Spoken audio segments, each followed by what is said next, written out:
Hi YouTubers, welcome back to Vintage Fashion Hat Chat. I'm Norma Shephard, the director of the Mobile Millinery Museum and the author of 5 books on vintage fashion, including 1,000 hats. If you're new to the channel, I'll let you know that we discuss all things millinery history, also some other vintage fashion history, and of course the activities of the Mobile Millinery Museum. If you've been keeping up, you may know that we're still unable to go in with our retrospective millinery fashion shows to the usual facilities that we were doing for many years before COVID hit. So our primary activities at the moment are research, cataloging, and identifying, of course that goes along with cataloging, identifying a lot of the pieces that we have recently sessioned, and doing some restoration as well. Some of that goes hand in hand. And I've grouped together a few hats today that I want to tell you about in the category of pancake hats. If you're really interested in identifying, precisely different styles from different eras, it's very helpful to watch old movies, and I have put a couple of those videos I've done matching up hats in our archives to hats in the movies. Now, similar, not identical, and talking about how they're made. So I will link those as well in the description box. So basically, today's topic is pancake hats. I just have a few to show you. And I should also say that, I've been enjoying some of the fall fashion magazines. And speaking of which, the Canadian magazine called Fashion, they're pretty cool. This month has an article in here about vintage hats and a collection that Josie Ho, an actor and singer, has managed to amass and wears quite regularly. So I think that's pretty cool. They actually have dedicated this issue. The theme is Aboriginal. I have other reasons to like this magazine as well. I'll just show you more of Josie Ho's vintage hats and tell you that, these exceptional pieces are pretty fashion forward these days. These exceptional old vintage hats. Now, in a previous, this was, what month was this?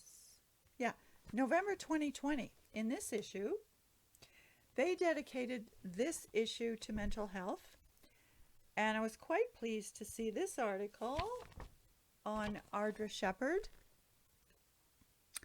and it's basically about how her diagnosis of MS affected her fashion sense. And of course, doubly proud because this creator of the blog Tripping on Air is one of my daughters. Anyway, getting back to the hats, I'm going to start with one that is definitely not a pancake hat, just to show you the contrast, and also because I really don't have a category for this hat. This is really one of a kind. It's from the 1960s. Very high fashion.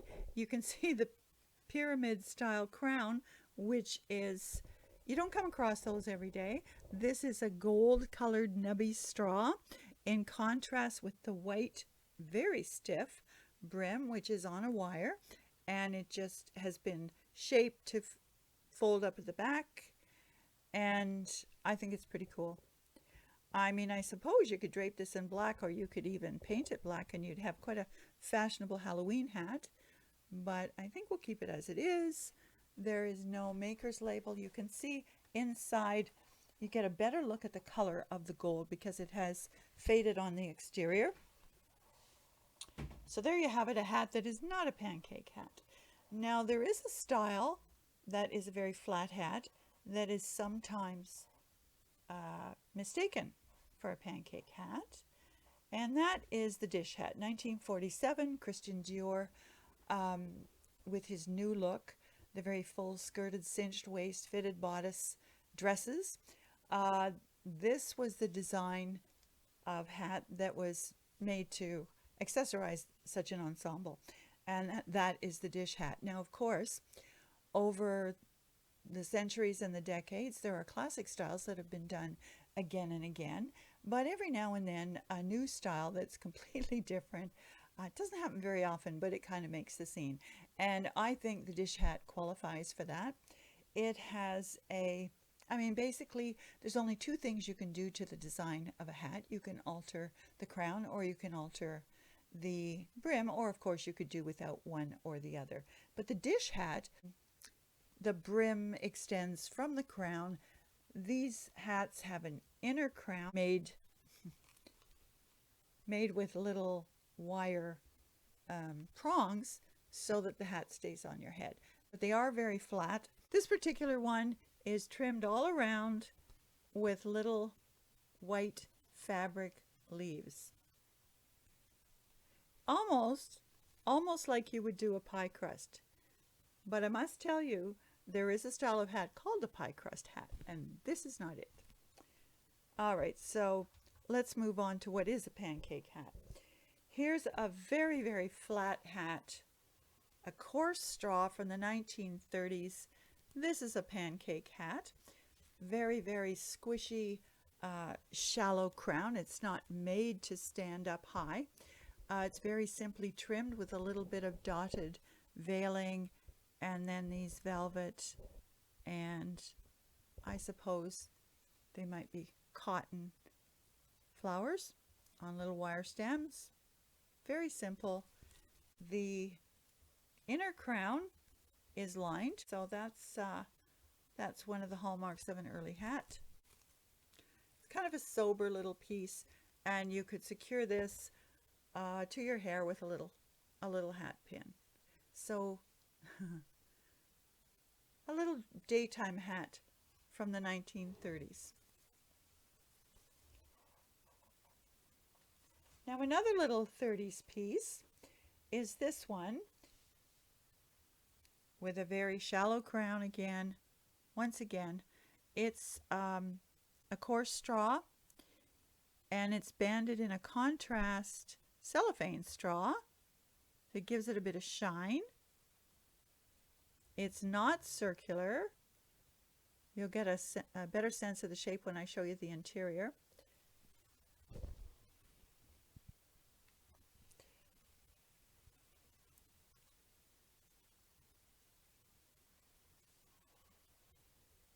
So that's kind of, that's like the first pancake that you make, you know? It kind of spreads all over the pan. That's the one you throw away. But we don't throw away the hat. So it does qualify as a pancake hat. Very, very flat. It has the chignon strap, typical of hats of that era. It would fit under the hair and fit snugly, very flat against your crown.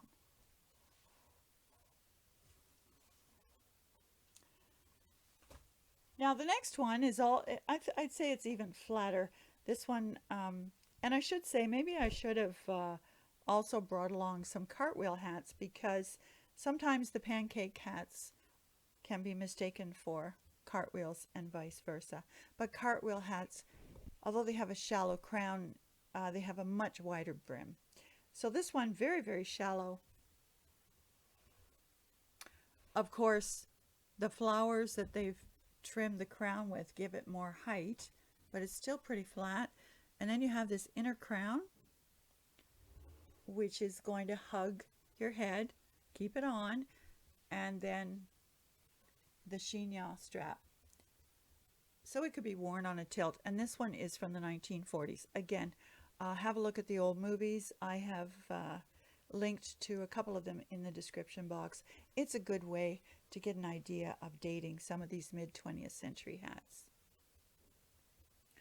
Now another style that might qualify as a pancake hat this is almost like a dish hat without the brim, if you will. This is from the 1950s. I think of these as Lucy hats, but it's not like in the 50s you could have gone to a hat salon and asked for a Lucy hat. That's just my name for them, because so many of this style Lucille Ball wore in her show I Love Lucy. It's a beautiful Milan straw, beaded in white.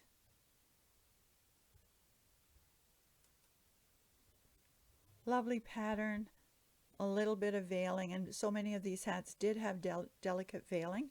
This has the inner prongs. Again, you could use bobby pins through the prongs to really give it some security. And this is the front. And yes, of course, it sits really flat. Certainly don't need any hat pins with this one. It's cute. So there you have it, a little overview of pancake hats. We're still digging, we're still restoring, we're still cataloging, and hopefully soon we'll be back to doing our shows. I am planning some exhibits for June, if all goes well, in celebration of the Queen's Jubilee, so I will provide more information on that at a later date. In the meantime, look for those exceptional pieces. Some of these were very extravagant when they were new, and they maintain their charm. They certainly teach us about history. Of course, the clothing that we wear is the most personal artifact there is, and it's one of the reasons I love doing what I do. If you have questions or comments, please leave them for me in the comments. Meantime, have a hatty day.